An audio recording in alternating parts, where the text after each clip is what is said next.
Epístola de Tiago, capítulo 1, e a gente vai fazer a leitura aqui no versículo 12 ao 15, depois da oração, amém?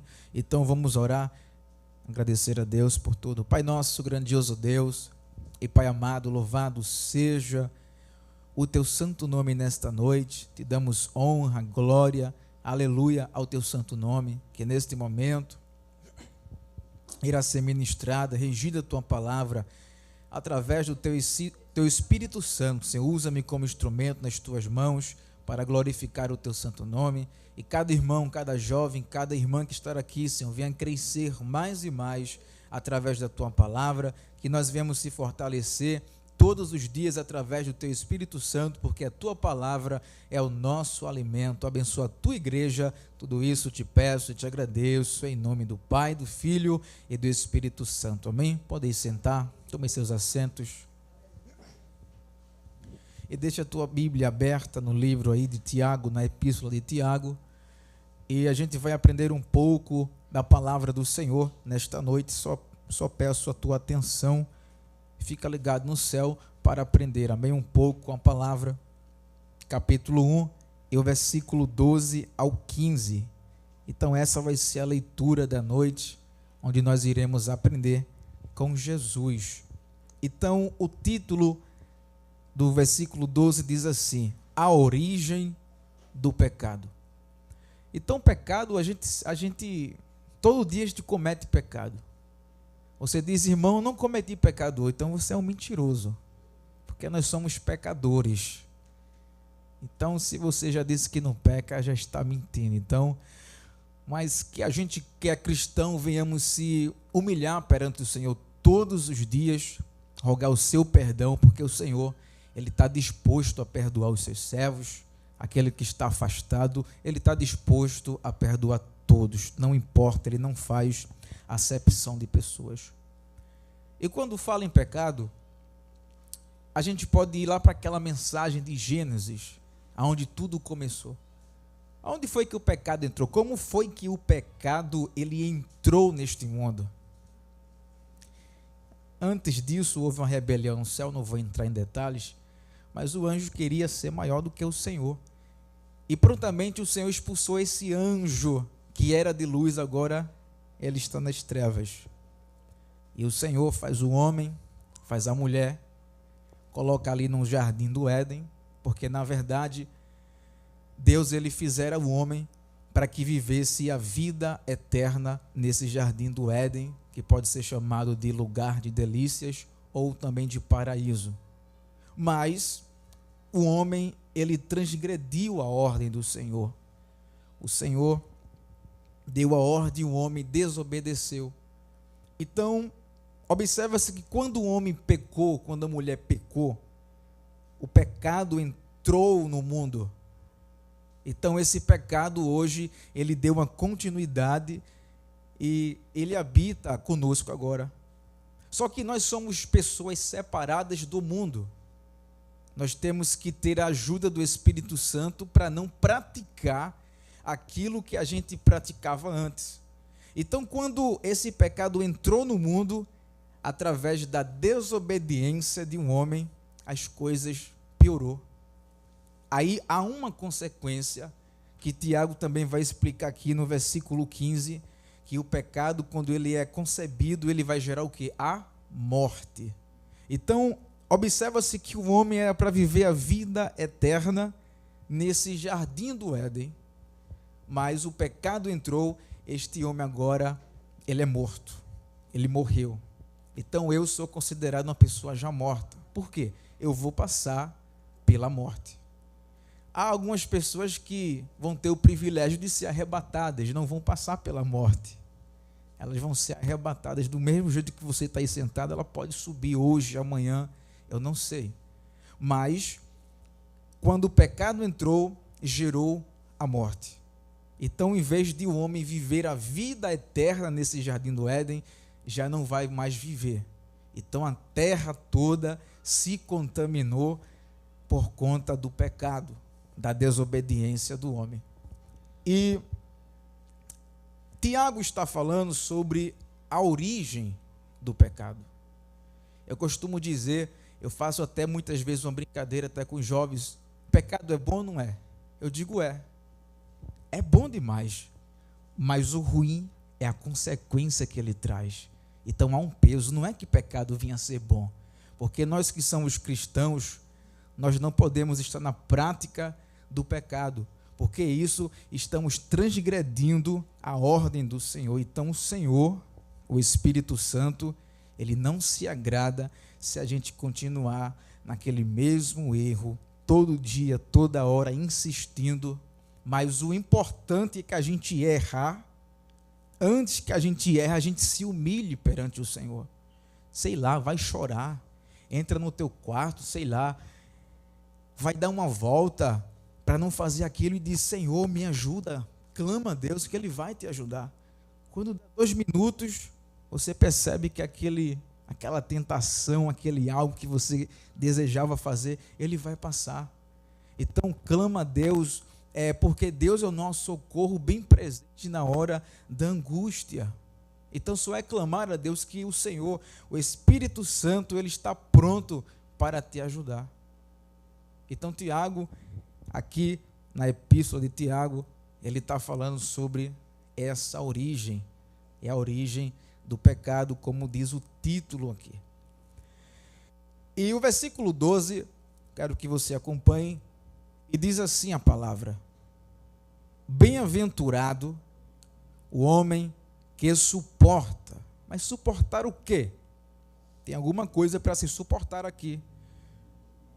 Aí ele continua dizendo, com perseverança. O que com perseverança? Aí ele diz, aprovação, porque depois de ter sido aprovado, receberá a coroa da vida, a qual o Senhor prometeu aos que o amam. Então, Tiago está falando sobre o pecado. Mas o interessante disso é que ele começa a falar sobre uma tal provação. Porque pecado e provação parecem ser a mesma coisa, mas não é. Então, e ele está mostrando que a gente que é ser humano temos que discernir o que é uma provação e o que é uma tentação. Então observa-se que ele encaixou aqui a palavra provação, porque a palavra aprovação ela provém do Senhor, provação provém do Senhor.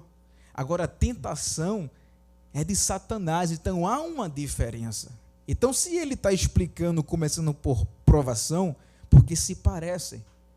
Então muitas pessoas estão passando uma tentação, estão dizendo que é uma provação de Deus, quando não é. E tem pessoas que estão sendo provadas e estão dizendo que é uma tentação, quando não é tentação. Então, cada coisa no seu lugar. Provação é uma coisa, tentação também é outra. Então, hoje eu posso explicar um pouco melhor a diferença de provação e tentação. Porque se não fosse importante, Tiago não colocaria na mensagem explicando, porque ele explica aqui, não tem sombras de dúvida, ele deixa bem claro que há uma diferença. E quando ele fala que o homem é bem-aventurado quando ele suporta com perseverança a provação. Então, provação não é uma coisa boa, porque é dificuldades. Se eu perguntar a você quer ser provado? Você não vai querer ser provado, porque Deus sabe provar a pessoa nas extremidades. E a gente diz, Senhor, eu não aguento. Isso aí, eu posso dizer que é manha de crente. Que eu passei um momento e eu dizia, meu Deus do céu, eu estava tão mole para dizer isso, mas isso é espanto da gente, que a gente faz mesmo. Eu sei que é difícil, é doloroso, mas a gente também, se não tiver cuidado, usa emoção demais. Ai, Senhor, eu não aguento, é muito pesado. Deus só prova o crente na medida certa. Então, Ele sabe como trabalhar na nossa vida, Ele sabe o peso que vai colocar, Ele sabe quais são as dificuldades que Ele vai colocar, o grau, o nível, é tudo certo por Deus. O resto é manha da gente. Então a gente tem que aprender a tirar essa manha, mas não é fácil. Até dizia eu: Senhor, quando é que o Senhor vai me provar? Sabe aquela prova mesmo estreita? Mas hoje eu fecho a boca. Quando chegar, Deus me prepare, me ajude, porque eu não posso estar com manha de crente nesse dia da prova, não. Me ajude, me segure, me prepare para isso. E o Senhor sabe preparar a pessoa, Ele sabe agir na vida dos seus. Então, provação vai acontecer todos os dias. E provação é um algo difícil, é um algo complicado demais. É como se o Senhor estivesse provando para ver o que você tem de melhor. E falando assim, Ele está provando para você manifestar o que você tem de melhor no seu coração. Aí eu posso fazer você entender melhor na mensagem de Jó. E Jó, irmão, foi provação ou foi tentação? Foi provação. Deus provou Jó. E o inimigo foi lá com o dedinho sujo para ver se Jó caía, mas Jó não caiu. Então veja bem, quando Deus prova uma pessoa, Ele sabe quem vai provar. Ele sabe o momento de dar um testemunho, porque Ele disse: Satanás, tu observaste o meu servo Jó? E ele falou o quê? Homem íntegro, temente a Deus e que se desvia do...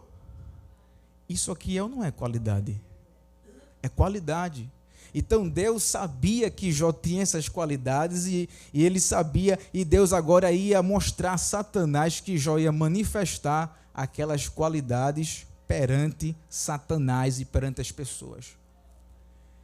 Aí Satanás disse: Senhor, ele só teme a ti porque o Senhor concebeu com muita riqueza, ele é um homem rico, bem-sucedido, tem uma família bonita e maravilhosa, mas toca nos bens, toca na família, para ver se ele não vai zombar. E Deus já sabia que Jó não ia fazer isso. Jó era um homem íntegro, reto, fiel, temente a Deus e que se desviava do... Então, aquela provação foi propício para Jó manifestar a sua integridade, a sua fidelidade, e ele se desviava do mal. Vai, Satanás, toca em tudo que tu quiser, menos na vida. A vida me pertence. E Satanás, com aquele prazer, com aquele gosto, ele foi lá e tocou em Jó. E Jó perdeu tudo. Perdeu a família, mas Jó manifestou a integridade, mesmo perdendo seus filhos. Jó perdeu o gado todo, a plantação, tudo que ele tinha de valor, ele perdeu. E ele manifestou a integridade e o temor a Deus. E Jó ainda foi tomado de uma enfermidade. A Bíblia diz que o estado de Jó era tão sério que ele coçava a sua pele com um caco de telha. Então foi um sofrimento. Mas era aquela medida que Deus provou Jó, era naquela medida, porque ele sabia que Jó aguentava até ali. Mas mesmo assim, naquele momento que ele perdeu tudo, agora imagine, irmão, uma pessoa perder a família e glorificar a Deus. Ele perde a família e não se revolta. Ele perde tudo, mas ele continua um homem íntegro, reto, fiel, temente a Deus. Me diga agora se ele não manifestou o que ele tinha de melhor. Manifestou. Então Deus prova o que o ser humano tem de melhor. Satanás não. Ele quer arrancar de você o seu pior. Eu gosto de falar mal do irmão. Mas ele vai usar cada pessoa para chegar perto de você, para poder extrair o que você tem de ruim, esse mal. Não é só isso não, tem muitas coisas. Então daí você vai percebendo que há diferença de provação para tentação. E Tiago deixa bem claro: olha, bem-aventurado é você se você suportar com perseverança essa provação, porque depois de ter sido aprovado. Então isso quer dizer que há um tempo. Essa prova leva um tempo. E depois que o ser humano for aprovado, ele vai ter recompensa, ele vai ter um galardão. E ele diz: depois de ter sido aprovado, receberá a coroa da vida, a qual o Senhor prometeu aos que o amam. Você está sendo provado porque Deus te ama. Dê glória a Deus por isso. Diga: Deus, obrigado. Tu estás me provando porque o Senhor me ama, o Senhor quer o meu melhor. Então, se no tempo da prova todo mundo zombar de você, fique feliz. Irmão, é fácil o Senhor falar feliz. Fique feliz porque é você e Deus. Pior se fosse Satanás. Mas é você e Deus. Você está com Deus. Deus está com você nessa. Ele está mostrando para o mundo que você é capaz, sim, de expor a qualidade de um cristão que você tem em meio a uma dificuldade. Isso é uma maravilha. Então, através de você, você vai alcançar muitas pessoas. Veja que maravilha. E Deus sabe trabalhar em cada vida, em cada área, em cada bairro, em todos os lugares. Versículo 13. Olha o que diz: ninguém, ao ser tentado, diga: sou tentado por Deus, porque Deus não pode ser tentado pelo mal, e Ele mesmo a ninguém tenta. Aqui ele fala da tentação. A gente já falou um pouco sobre provação, aí Tiago agora vai explicar um pouco sobre a tentação. Ele diz: olha, quando você estiver sendo tentado, não diga e nunca diga que você está sendo tentado por Deus. Aí a gente fica com aquela dúvida: mas por quê? Porque Deus, ninguém pode tentar a Deus. E se ninguém pode tentar a Deus, nem em cima, nem embaixo do céu, Deus também não vai tentar ninguém. Deus vai querer extrair, desejo de Deus é extrair o melhor e não o pior. Se ele for extrair o pior, é para jogar fora, para jogar no mar do esquecimento. A não ser isso, Deus não tenta ninguém. Quem tenta as pessoas é Satanás. Então há uma diferença. Ele disse: olha, ninguém, ao ser tentado, diga: sou tentado por Deus, porque Deus não pode ser tentado pelo mal, e Ele mesmo a ninguém tenta. Eu posso dar outro exemplo aqui. Essa aqui é primordial, é o exemplo de Jesus. Se lembra daquele episódio lá em Mateus capítulo 4? Jesus foi conduzido pelo Espírito ao deserto para ser o quê? Tentado. Mas observe-se que Jesus não tem pecado. Mas ele, como estava aqui em corpo humano, aquilo foi um modelo, tudo que ele fez foi um exemplo. Então, se ele, sendo filho de Deus, sem pecado, Satanás foi tentar, imagina eu e você. Tem momentos que eu e você cede ao pecado, sim ou não? Sim. Tem momentos que você está determinado, pede força a Deus e diz não. E você não cede ao pecado, mas tem momentos que você cai, tem momentos que você não cai. E é assim nossa vida, porque eu e você estamos propícios, estamos vulneráveis a pecar.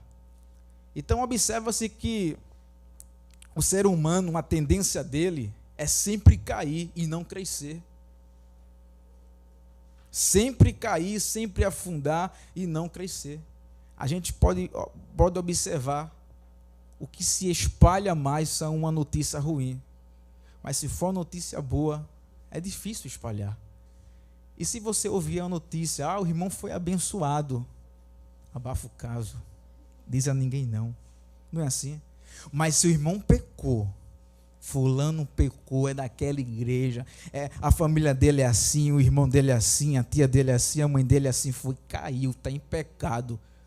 Não espalha não? Rapidinho.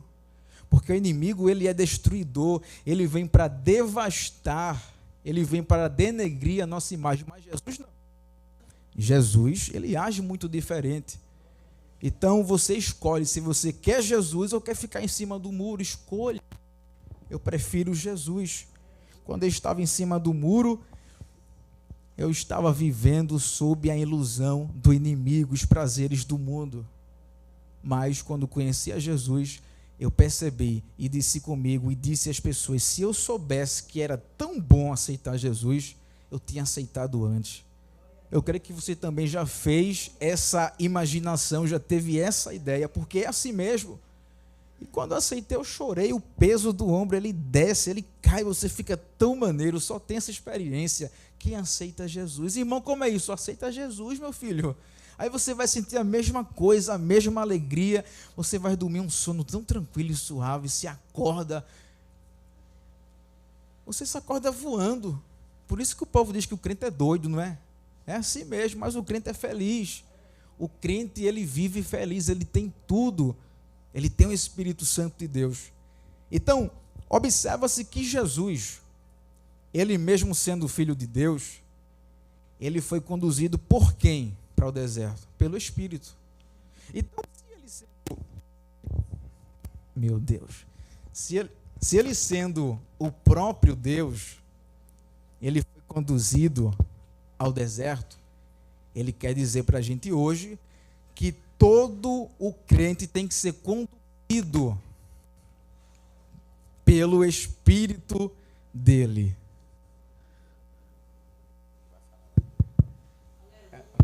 Ok. Ok. Amém. 2. Pouquinho nada. Aumentar aí, pouquinho nada. 2. Então, se ele foi levado ao deserto pelo Espírito Santo, ele está mostrando que eu e você necessita do Espírito Santo para vencer toda batalha, toda tentação. Porque ele diz que a nossa vida ela é uma vida de luta. O que é que Paulo diz? Ele diz, olha, nossa luta não é contra a carne, não é contra o sangue, mas contra os espíritos, potestades, principados. Então a nossa vida é uma vida de batalha, é uma vida que tem muita guerra em nosso caminho. E mesmo assim ele deixou exemplo, ele foi ser tentado, mas ele estava com o Espírito de Deus. E ele foi para onde? Para um deserto. E nesse deserto ele estava lá, ele estava em jejum, 40 dias de jejum. E quem foi que chegou perto dele? Satanás.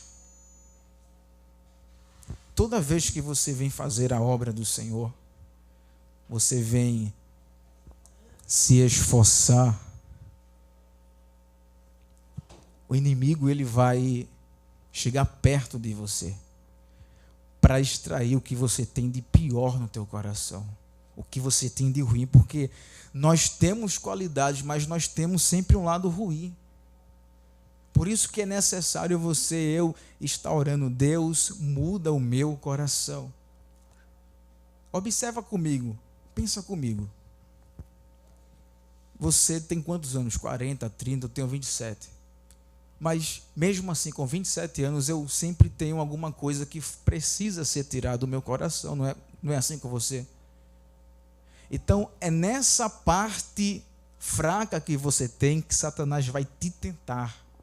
É nessa parte que você tem que é mais vulnerável a tender para cair. É onde ele vai chegar perto de você, para você manifestar, jogar fora esse veneno e magoar outras pessoas. Toda vez que eu venho para a igreja, sempre acontece alguma coisa para eu falar. Eu cheguei em casa hoje e disse, Deus, eu vou para a tua igreja, eu já sei o que vai acontecer. E aconteceu. Mas eu tenho que me modelar, eu tenho que fechar a boca, tenho que evitar falatórios. Então o inimigo sabe o meu ponto fraco, ele vai sempre me tentar nessa área. Qual é o teu ponto fraco? Então ele vai sempre tentar você nessa área, para você manifestar esse ponto vulnerável em você, olha, colocar para fora, ferir alguém, falar. É isso que ele quer. Deus não age assim. Então vamos vigiar na nossa área que nós temos que estar vulnerável, porque é aí onde começa a batalha de Satanás. Ele vai bombardear a gente naquele momento para a gente manifestar aquilo que temos de ruim em nosso coração. Então Jesus estava no deserto, ele foi ser tentado pelo Espírito, e chegou Satanás para o tentar. Só que Deus, ele não pode ser tentado por ninguém, nem aqui na terra e nem no céu, e a ninguém ele tenta. E Satanás chegou lá, e Satanás observou Jesus, então ele percebeu um ponto fraco de Jesus. Qual era, irmão? A Bíblia diz que porque Jesus estava com jejum, ele sentiu o quê? Fome. Então ele foi tentar a Jesus, para Jesus sair do seu propósito. Quem está em jejum, ele tem um propósito, não pode sair. Quem tem um compromisso, uma responsabilidade, não pode sair, tem que cumprir. Jesus não podia comer naquele momento. Se ele comesse, ele perdia o seu propósito. Ele iria perder a sua batalha. Então o inimigo queria tirar isso de Jesus para ele desobedecer e perder o controle. Porque ser humano é assim. Ser humano, o erro do ser humano é desafiar. Ele adora desafios. Ele adora competir. E isso muitas vezes leva até a morte. E ele olhou para Jesus e disse: olha, tu não é filho de Deus? Por que tu não transforma essas pedras em pães? E Jesus olha para ele e dá uma resposta: nem só de pão viverá o homem, mas de toda a palavra que procede da boca de Deus. Jesus venceu 1-0. E vai ser sempre de zerada para o inimigo. Jesus sempre vai vencer. Mas você pensa que parou por aí? O inimigo mais uma vez tentou Jesus. E o inimigo mostrou a Bíblia. Olha, está escrito que aos teus anjos ordenarás ao teu respeito, para que não tropeces nenhuma pedra. Atira-te daqui, Jesus, de baixo. E Jesus disse: não tentarás o Senhor teu Deus. Você pensa que Satanás parou por aí? A terceira vez ele leva o Senhor para um lugar muito alto, como diz a Bíblia. Jesus, tendo aquela visão ali, ele mostra uma visão dos reinos. Ele disse: olha, tudo isso aqui eu te dou se tu me prostrar perante mim. Então veja que o mal do ser humano é ser exaltado. Então tudo que Satanás fez para extrair alguma coisa ruim de Jesus, mas Jesus não tinha nada de ruim, ele não tinha pecado, mas isso hoje é para o ser humano. Então observa-se que o ser humano ele é exaltado, ele quer fama, ele quer poder, ele quer glória, tudo isso é um mal. Não é que você não pode ser rico, você pode, Deus só condena a riqueza mal adquirida, você pode crescer, você pode estudar, você pode ter muitas coisas boas. Sendo bem adquirida, Deus vai te abençoar. Agora, se você adquirir mal, Deus não vai te abençoar. Deus não vai estar nesse negócio. Não porque Deus me chamou para ser pobre. Não, você não é pobre. Você é rico e não sabe usar a riqueza que tem. Você tem um pai que é dono do ouro e dono da prata e não sabe usufruir nada que ele dá. Há uma diferença nisso. E Satanás foi tentar justamente nisso. Se tu se atirar daí, eu te dou tudo isso. E quem disse que Satanás tem alguma coisa aqui? Então não se intimide com as pessoas chegar perto de você e falar essas baboseiras. Você diz: o meu pai é dono do ouro e dono da prata. Eu não tenho nada aqui, se não for ele que deu, eu não tenho nada. Você só está vivo porque ele está dando tua vida hoje, o teu ar para respirar. Está entendendo isso? Aí o Senhor vai dar uma resposta e dessa vez Satanás vai bater em retirada. Só ao teu Senhor adorarás, darás culto. Satanás, olha, bateu em retirada. Quem venceu a tentação? Jesus. Você vai vencer a tentação também, porque Jesus vai te ajudar. Eu sei que é ruim, você até chora, se desespera, rasga tudo e não consegue, Senhor, cair de novo. Mas não desiste, pede força a Deus, clama a Deus, porque Ele é o teu socorro.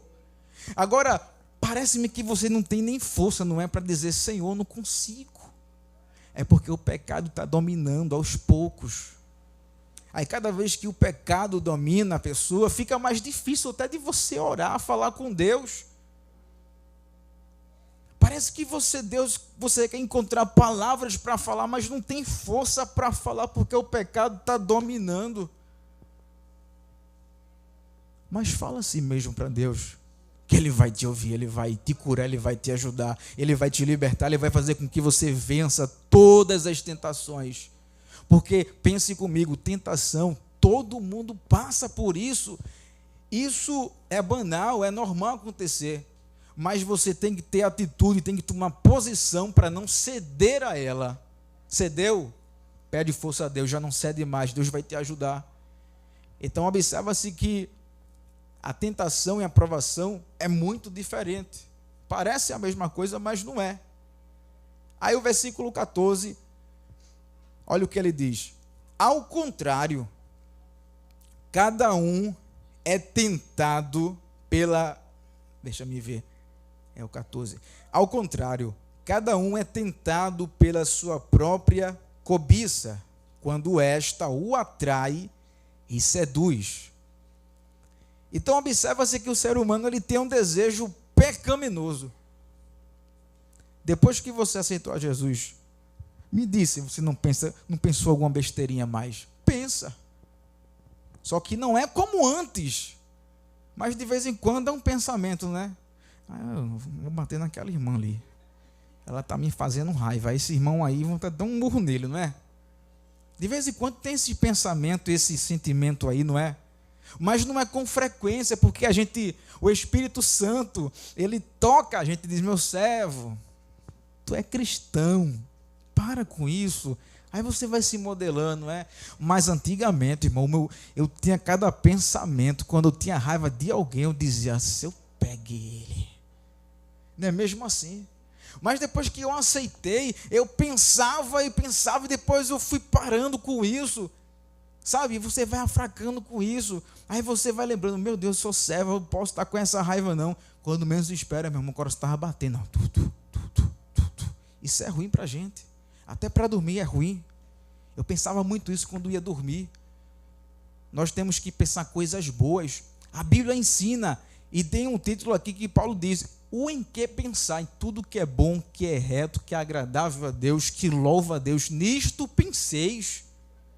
Veja que o ser humano, ele tem um velho homem dentro dele, ele não morreu. Sabia disso? Irmão, e como é que funciona isso? Você tem que fazer assim, olha.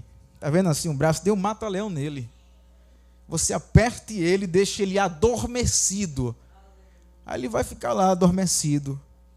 Mas também não abre a porta. Se abrir a porta, ele se levanta numa ligeireza, em fração de segundo, e você deixa de ser crente e dá uma pisa no outro irmão mesmo. Tanto crente que diz isso, né? Irmão, sou crente, mas se fulano mexer comigo, vai me ver. Então, é muito sério, irmão. Tiago está dizendo, é muito sério isso aqui. Cuidado para não fazer besteira, não deixe a porta aberta. E ele está dizendo, olha, ao contrário, cada um é tentado pela sua própria cobiça, quando esta o atrai e seduz. Você pensa que cobiçar só é a mulher do próximo, é? Pense num carrão do irmão, queria um 10.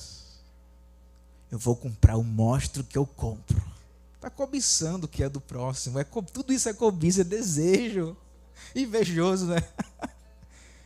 E ele está dizendo, olha, cada um é tentado pela sua própria cobiça. Então, eu tenho um desejo. Então, você é tentado por este desejo. Às vezes, Satanás não faz nem esforço para te tentar. Porque eu e você, muitas vezes, corre para o lado errado. Aí ele fica só de braço cruzado, é isso aí, vem correndo, vem correndo, vem correndo. Mas quando ele nota esse erro que você tem, ele vai lá e investe nisso para você manifestar tudo isso que você está planejando, que não agrada a Deus, para você cair na tentação, cair no erro, e assim eu vou ficar seduzido por aquilo. Aí o versículo 15 diz assim, então A cobiça, depois de haver concebido, dá à luz o pecado. E o pecado, uma vez consumado, gera a... Por isso que eu disse aqui no início, eu já estou morto. Eu já estou considerado uma pessoa morta, porque eu irei um dia passar pela morte. Mas no momento aqui, meu corpo natural, ele tem vida, ele possui vida. Então isso é comprovado que todo dia a gente morre, sabia disso? Todo dia, células do nosso organismo, elas morrem. Por isso que a gente envelhece. Deus não fez ninguém para envelhecer, era para ficar Adão e Eva lá, dois casalzinhos de jovens bonitos e maravilhosos, mas o pecado desgraçou tudo. O pecado acabou com muita coisa. Mas existe o céu para aquele que vai viver a vida eterna. A nossa vida aqui acaba, mas existe a vida eterna para aqueles que forem até o fim, para aqueles que renunciarem às coisas do mundo, e assim poderá estar garantida a sua vida eterna junto com Cristo no seu reino. E ele está dizendo, olha, depois de concebido, dá à luz o pecado.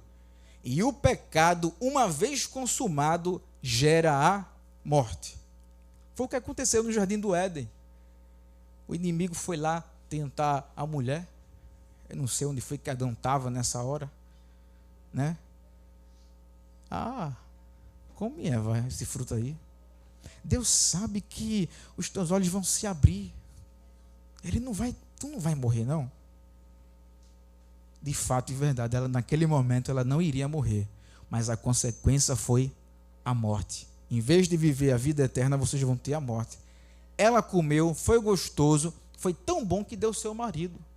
E ele, coitado, inocente, comeu do fruto. Estava enganado, enganaram ele, sabotaram ele. Então, por isso que muitas vezes as pessoas são enganadas hoje, não é? Mas isso não é desculpa, temos que orar e temos que vigiar para discernir o que é certo e o que é errado. Aí, quando eles pecaram, eles sentiram o temor de Deus, sentiram o medo agora. E toda tardezinha o Senhor ia naquele jardim, falava na viração do dia ali à tarde.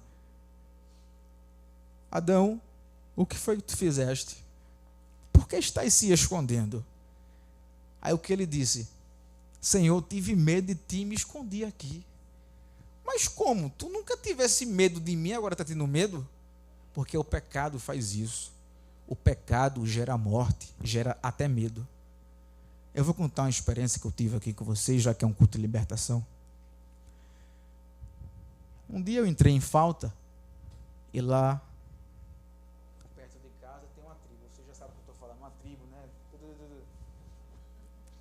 E eu passei no meio daquelas pessoas, tudo de branco, né? E eu fiquei com medo. Mas, irmão, o senhor não é crente, irmão? Mas eu fiquei com medo. Por quê? Porque eu estava em falta. O pecado gerou medo em mim. E nunca aconteceu isso comigo. Eu disse, meu Deus do céu, estou fracassado mesmo. Me humilhei, pedi perdão a Deus. Hoje eu passo, não tenho medo. Mas eu senti medo. O que foi que Adão sentiu? Medo. Por isso que ele se escondeu. Pecado faz isso, irmão.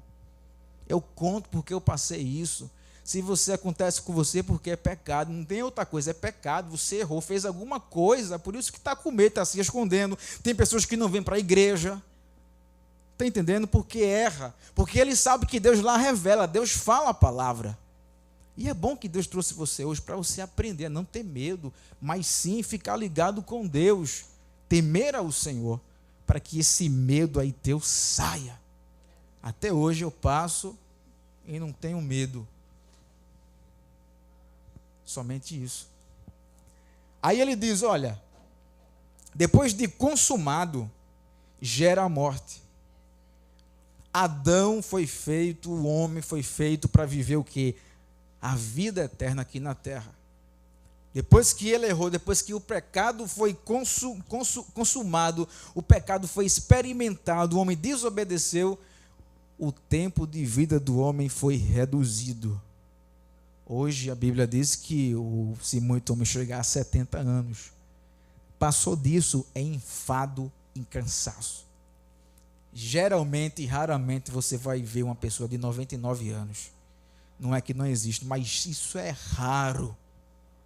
Muito difícil encontrar uma pessoa que chegue a essa idade. Passou disso é enfado e cansaço. O que foi que aconteceu mais, irmão, a não ser essa morte? A mulher agora passou a ter dores de luz, o homem agora tinha que suar para ter o sustento. Muita coisa aconteceu, consequência desse pecado. E ele diz, olha, depois que o pecado é consumado, vai gerar o que? A morte.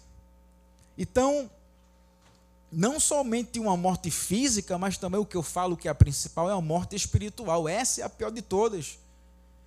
Você já viu morto falar? Eu nunca vi. Você já viu morto sentir alguma coisa? Nunca vi relato disso. Então é a nossa vida. A gente é vivo fisicamente, mas está morto no espírito, porque o pecado faz com que a gente morra espiritualmente. Me diz aí se você não já ficou com vontade de ficar só em casa? Não sentiu desejo de orar? Não sentiu desejo de ler a Bíblia? Não já aconteceu contigo? Comigo também já aconteceu isso. Eu posso estar em decadência. Mas quando eu perco tudo isso, eu entrei em uma morte espiritual. E para reviver, meu irmão, é complicado. Mas eu quero dizer que Deus ressuscita quem está morto do Espírito. O Senhor levanta, o Senhor chama pelo teu nome, o Senhor renova. Porque o pecado acontece, o inimigo tenta, mas Deus sempre está lá com a mão estendida. Meu servo, eu estou aqui, minha serva, eu estou aqui. Homem, mulher, eu estou aqui. Então sempre o Senhor dá chance e oportunidade para a gente se levantar. Caiu, não se desespera não. Vai para Deus que Ele vai te ajudar.